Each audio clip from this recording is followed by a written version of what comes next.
করা, সেটা হচ্ছে আরশে। তো তোমরা কি আরশে মানে জানো? আমি নেক্সট ভিডিওতে দেখাবো তোমাদের সবাইকে।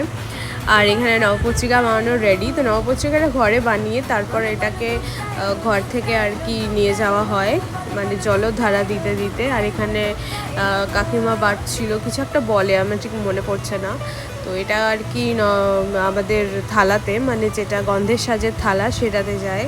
আর এই যে আমি এখানে জলধারা দিতে দিতে নিয়ে যাচ্ছি কলাবউকে মন্দিরের ভেতরে। এখন পুজো হবে, মানে বোধন যেটাকে বলে থাকি। তো এখন বোধন পুজো হবে, তারপর আবার এটাকে জলধারা নিয়ে ঘরের মধ্যে নিয়ে যাওয়া হবে। তো এটা আর কি আমাদের এখানে নিয়ম।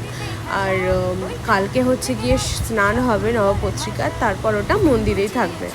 তো এটাই হচ্ছে নিয়ম। তো চলো আজকের মতো ভিডিওটা এত দূরই রাখছি। রাত্রে খাওয়া দাওয়া করে জলদি শুয়ে পড়তে হবে, কারণ কালকে নদী যাওয়ার আছে, সকাল সকাল উঠে স্নান করতে হবে। তো চলো, টাটা।